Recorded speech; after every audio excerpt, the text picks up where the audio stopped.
everyone! Magandang umaga po sa atin lahat. Palagi tayong magandang umaga. Okay? So, welcome to our first module, first class. Okay? So, today we will learn about Korean alphabet. Okay? Sino sa inyo ay familiar sa Korean alphabet? Meron ba kayo? Okay, very good. Yung iba. So, yung iba hindi pa familiarize sa Korean alphabet. Parang parang may mga bilog, parang may scare, parang like this. So, matutunan natin ngayon. Bakit? Bakit kayo kailangan ng matutunang Korean alphabet? Dahil sa ating class, hindi ako magagamit ng romanization. Naku, yung iba. So, yung magagamit ko ay Korean alphabet, which is Hangul. So, kung hindi nyo na alam nyo Hangul, parang mahirap kayo humabol sa class na nito. So, again, kaya sinasabi ko sa inyo, kailangan kayo matuto talagang Korean alphabet for this semester. So, para mas maintindihan na kayo yung lecture natin. Okay? So, next. Yan ang itsura ay Korean alphabet. So, merong isang historian from UK, sabi, Hangul is the best alphabet that all the language have dreamed up. Okay? So, yun. We are going to historical background kung paano ay merong Hangul sa Korea, kung kailan ito nag-umpisa. Okay? Kung nakita niyo doon, historical background, before the 5th century, the preferred writing system in Korea was Hanja. Okay? Hanja is Chinese letter. These were Chinese character brought over from Buddhist and Chinese literature. The Korean ruling class adapted Hanja to suit their needs. They used Hanja for their bureaucracies, literature, and official record keeping. Para sa mga high position and mga high educated people ay kaya nila matuto ng Hanja. And then ito yung magamit nila para sa mga record, official record. Dahil wala kaming writing system noong panahon. How about the hindi educated people? So, yan ang problema, mga social problem sa Korea noong panahon.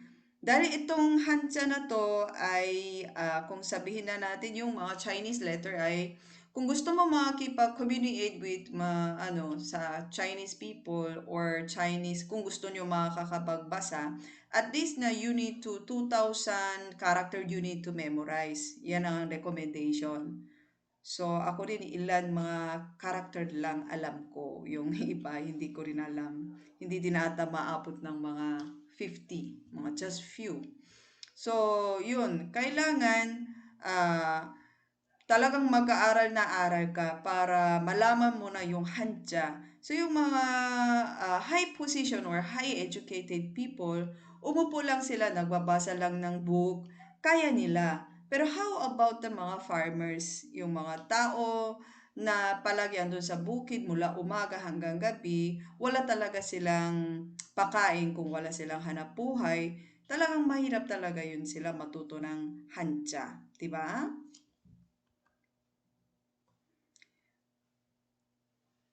Yan ang lumalabas ng mga social problem. Most of the ordinary people cannot read or write Hanja. Okay? Hanja was out of reach for the lower classes. Therefore, most people in Korea were illiterate. Okay? So, para sa mga, sinabi ko kanina, para sa mga high educated people or ruling class, madali sa kanila na matuto ng Hanja. Dahil ito yung kanilang trabaho. Umupo sila, magbabasa, so mag-study sila. Pero nakikita nyo dito sa picture na mostly mga mahihirap ng mga tao ay parang whole day sila doon sa labas na magtatrabaho. Wala talaga silang time na matuto yung Hanja kasi it is very difficult. So even naghiram kami ng Hanja, we have our own language. So Korean ay different with Chinese. So we just borrow writing system kasi wala kaming writing system. So, mahirap iton para sa mga tao na dahil iba yung language, iba yung written language, naintindihan. So, hindi ito maparehas. Yun. Meron din mga iba-ibang mga social issues kung kung sa tingin nyo ba kung ano ba makakaroon na ano ba yung mangyayari sa mga poor people kung hindi sila nakakabasa, kung hindi sila nakakasulat. Kung kunwari lang dito sa Philippines, okay? Kung merong isang tao hindi nakakabasa, hindi nakakasulat, ano ba yung mangyayari sa kanya? Okay? So maybe, isip-isip ko lang, he cannot protect himself or his property. Tama ba? Even meron siyang bahay, wala siyang hawak ng papel or may papel man siya, nakalagay ibang tao. Hindi nakakabasa, hindi alam. Tama ba? Mga ganon. Even yung government ay gustong disseminate na information, bawal umihi dito. Okay? Bawal umihi. Pero, umihi pa rin yung mga tao. Dahil hindi nakakapagbasa. Tama ba? So, yun. Parang hindi talaga nagdi-develop ng isang country. Hindi talaga nagdi-develop ng yung tao kung hindi nakakabasa, kung hindi nakakasulat. Pero para sa mga government office tung panahon na yung mga medyo corrupt ay siguro mas okay sa kanila na yung mga tao ay hindi nakakabasa, hindi nakakasulat kasi madali mag-cheat, tama? Meron din. Okay? Kaya kung nakita nyo doon, yan ang King Sejong status in Seoul. Kung may nakapunta kayo sa Seoul, siguro nakita nyo na nito sa Seoul, Gwanghwamun. Okay? So, I will introduce King Sejong. King Sejong is the great. The Sejong the Great was born in 1397 in Joseon Dynasty, one of Korea's most celebrated leader. Okay? Kung nakita nyo sa mga K-drama ay nakasuot ng hanbok, okay? So, familiar ba kayo sa hanbok? Sinong may experience last sem sa Korean Culture Day? 'Di ba? Meron tayong station na nagsusuot ng mga hanbok, 'di ba? So, yun hanbok ay usually nagsusuot sa Joseon Dynasty. Yes, King Sejong is the most loved king in Korea. And Hangul was logically and scientifically invented by King Sejong in 1443. So, meron siyang mga scholar, meron siyang mga grupo ng scholar named Jipyeonjeon. So, with Jipyeonjeon, King Sejong made Hangul. There are 14 basic consonant and 10 basic vowels. So, yun. And purpose ng nagawa ng King Sejong ng Hangul ay naawa talaga para sa mga tao hindi nakakabasa, hindi nakakasulat. So, yung purpose niya ay para lahat ng tao ay nakakabasa at nakakasulat. So, yun. Kaya siguro later I will explain you. We are going to second topic, why we should learn Hangul, Korean alphabet or Korean.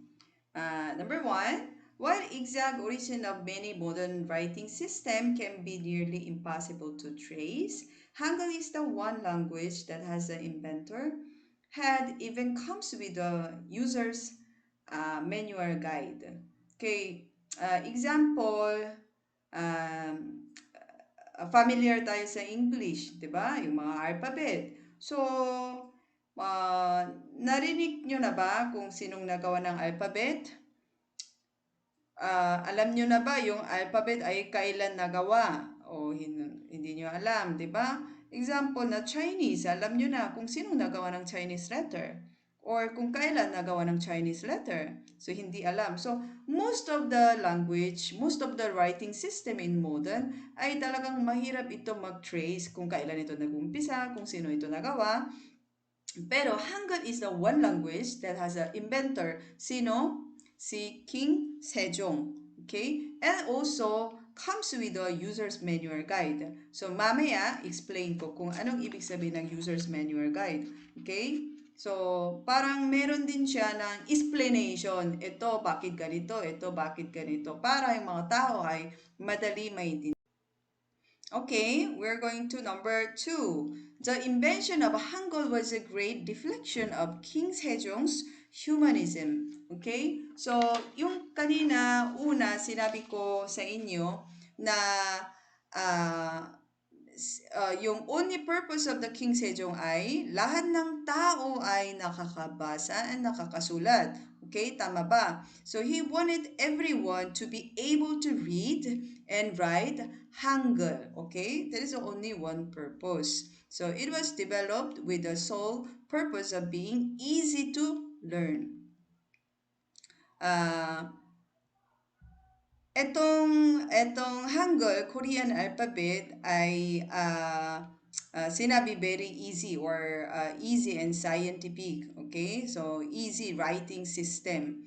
Okay? Dahil etong purpose pa lang na nitong alphabet ay para lahat ng tao ay nakakabasa, nakakasulat. Para lahat ng tao ay nakakabasa, nakakasulat, dapat madali. Tama ba? Oo. Kung hindi madali, mahirap ito matuto. So, yun. And then, also number two, he wanted to democratize written language and given everyone a shot at moving up to social ladder. Okay, so Hangul was quickly adopted by the women and popular writer of the time, the lower classes. Okay, so they could learn independently without formal schooling. They could express themselves with their own words in alphabet. So itong alphabet na to ay mabilis ito kumalat para sa mga women kasi dating panahon bawal yun yung mga babae mag-aaral. Pero ito ay kumalat para sa mga babae, kumalat din para sa mga bata na mabilis. Okay? Dahil ito ay pwede matuto, nakalagay man dito, 'di ba? Independently, without formal schooling. So, kahit hindi ito mag-aaral sa ilang taon sa school, no need. No need, hindi na kailangan. Pwede sila, matuto lang sila sa sarili. Okay? And then they could express themselves with their own words and alphabet. Ah, para sa mga taong mahihirap, ito yung magiging opportunity sa kanila. Pero para sa mga higher position, siguro hindi lahat ay matuto. Dahil parang kanilang, anong tawag yun? Kanilang mga privilege. Pero parang yung kung nakakabasa, nakakasulat ng lahat ng tao. Parang yung ibang mga medyo high educated people noong panahon, ayaw nila. Pero ito'y parang hindi talaga kaya ng makontrol dahil ito ay talagang mabilis ito adapted by people. Okay? We are going to number 3. The symbol correspond to mouse shape.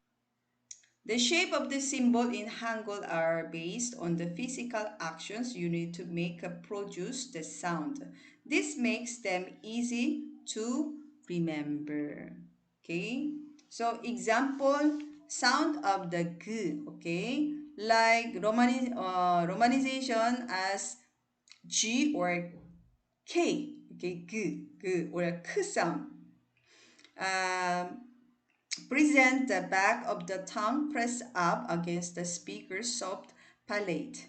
Okay? So, kapag sa G sound, okay, sabihin na natin G, G, G. Okay? Imagine nyo dito sa sound system, makikita nyo na yung drawing, kung saan na nag-uumpisa yung G. Makikita nyo pinakataas na yung G, okay? G sound or K sound, G, G, G. Ito yung parang ginaya nila dun sa itsura ng sound system. O kaya, N, N. Okay, N. N is sound ng N sound. Okay? Kapag N. Okay? So, kung ito yung kung N sound, kung galing saan man ito, ay ginaya lang nila ng yung mga sound, yung sounding system, yung itsura, ginaya nila. Yun ang galing ng mga consonant. Okay? We are going to number 4. Hangul is actually considered the word easiest writing system. Okay? Sa school age, the most of Korean children ay use Hangul fluently. This means that illiteracy is virtually non-existent in Korea. The government claimed that the country has a 99% literacy rate. Okay? So, ibig sabihin, easy ito. Easy, madali. Some people call Hangul is a day language. A day language. Because you can learn Hangul just in a day. Due to that reason, surprisingly, illiteracy rate of Korea is nearly 0%.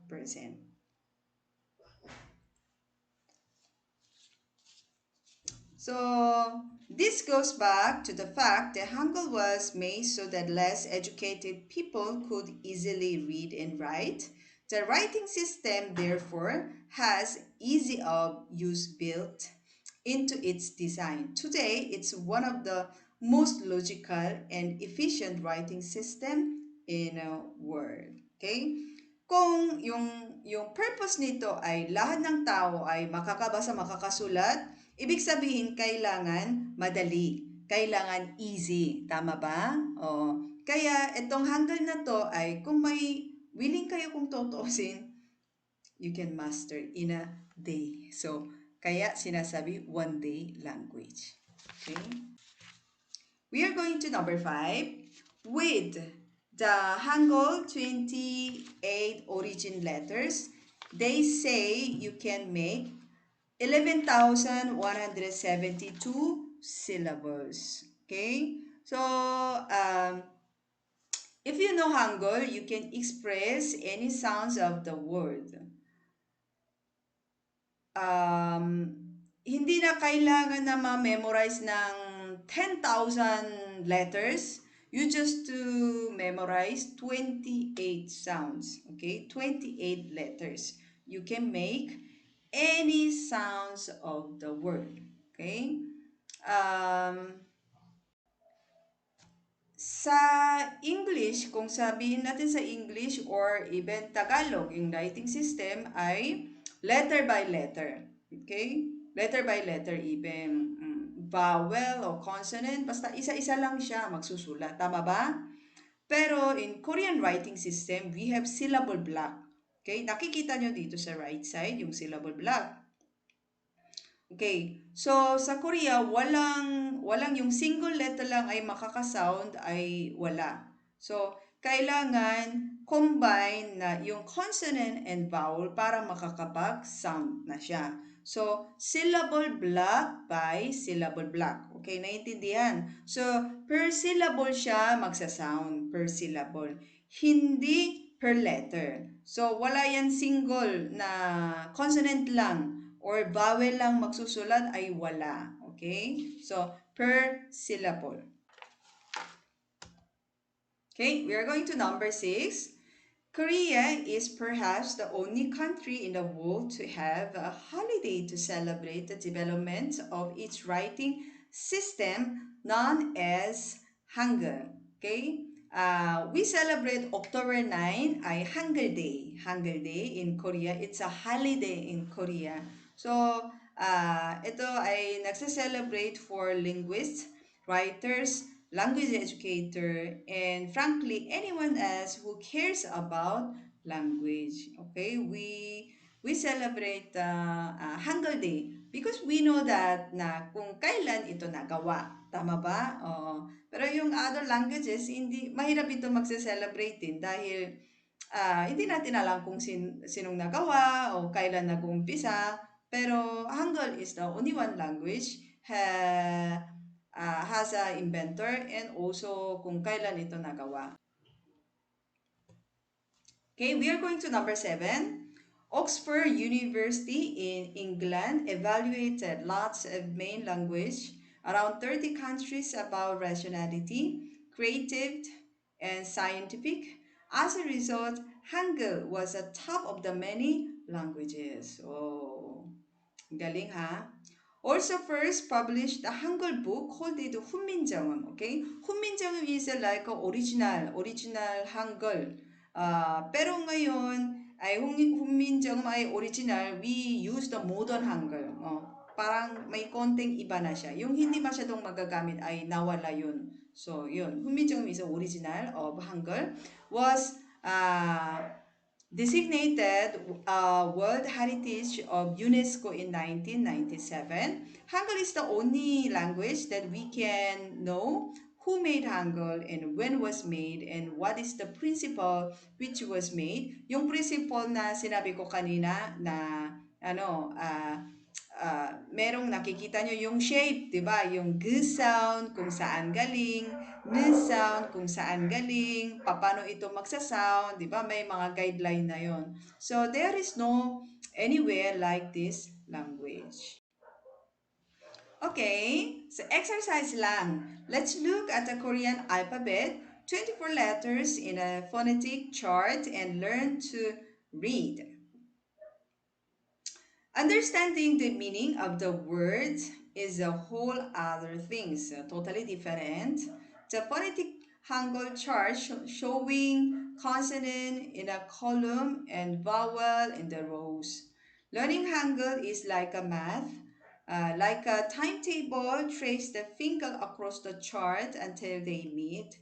Then combine the vowel with the consonant. Okay? So dito sa horizontal, meron consonant. Dito sa vertical, merong vowel. Tama ba?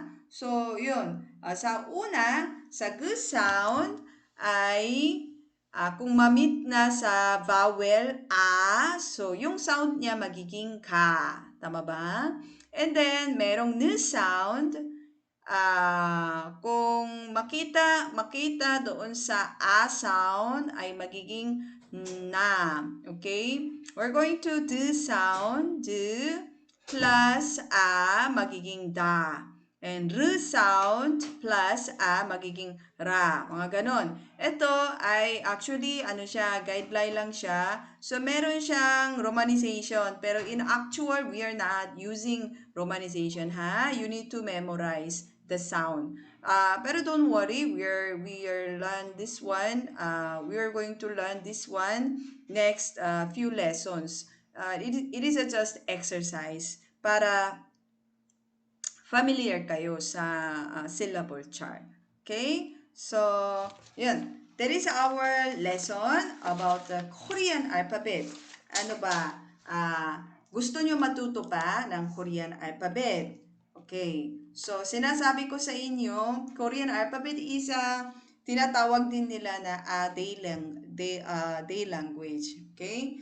Kung mahirap talaga na matuto, parang nadi-discourage na tayo na matuto. Tama ba? Pero itong Korean alphabet, kung if you have willing to learn, madali ito sa inyo. So, kapag na master kayo ng yung reading, yung Hangul, you can get many opportunity. Okay? Even you can get many information in online, sa YouTube, sa Google, you can search in Hangul. Yeah, there is a lot of information na maghihintay sa'yo. Okay? So, lesson natin ngayon ay about Korean alphabet Hangul. And we will have next lesson about the vowel and consonant starting next week. Okay? So, hanggang dito lang tayo. So, ano ba yung sasabihin natin? Before we close, we can say thank you. Okay? How we can say thank you in Korea? We can say 감사합니다. Okay? We can say 감사합니다, 선생님. Okay? 선생님 means teacher. Okay? Say after me. 감사합니다, 선생님. Okay, one more. 감사합니다, 선생님. Okay, see you next time. Bye-bye.